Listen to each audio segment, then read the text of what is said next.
পরিবারের আজকের রেসিপি হচ্ছে মাছের ডিমের ভুজিয়া। প্রথমে আমি হলুদ নিয়ে নিলাম 1 চামচি, লঙ্কা গুঁড়ো নিয়ে নিলাম 1 চামচি, নুন নিয়ে নিলাম 1 চামচি, 1.5 চামচি, জিরে গুঁড়ো নিয়ে নিলাম 1/2 চামচি, ধনে গুঁড়ো নিয়ে নিলাম 1 চামচি। মাছের ডিমে একটু আঁশটে গন্ধ ছাড়ে, ওই জন্য আমি 1/2 চামচি ভিনিগার দিয়ে দিলাম, গন্ধটা ছাড়বে না বলে। আমি ভালো করে চটকে মেখে নেব।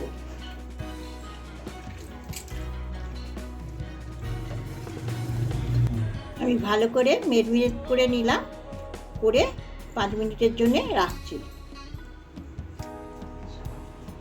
তেলে দিয়েছি, তেল নিয়ে নিচ্ছি।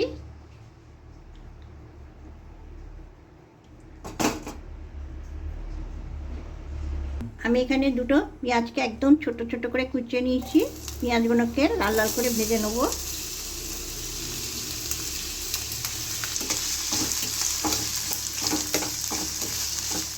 এবার আমি আদা রসুন বাটা দিয়ে দিচ্ছি 1 চামচি, 2 চামচি।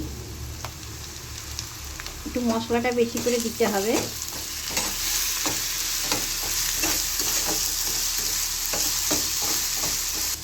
আমি ডিমে নুন দিয়েছি, কিন্তু আমি এখানে 1/2 চামচি নুন দিচ্ছি। আমি একটা টমেটোকে কুচিয়ে রেখেছি, দিয়ে দিলাম। টমেটোটা যতক্ষণ না গ্যাস গন্ধটা যাচ্ছে ততক্ষণ আমি ভালো করে কষে নেব।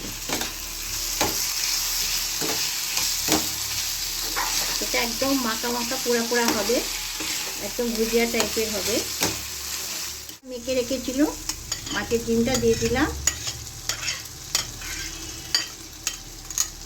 এটাকে ভালো করে গ্যাসটাকে একদম কমে দিয়ে ভালো করে ঝরঝরে করে একটু ঝুড়ো ঝুড়ো করে ভেজে নেব।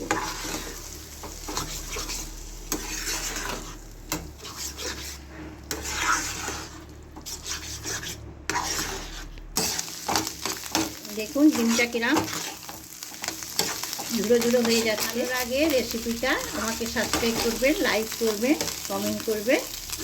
সবাই ভালো থাকবেন, সুস্থ থাকবেন। আমার ডিমের ভুজিয়াটা কমপ্লিট রেডি। আমি দুটো কাঁচা লঙ্কা কেটে রেখেছি, কুচিয়ে রেখেছি, দিয়ে দিচ্ছি।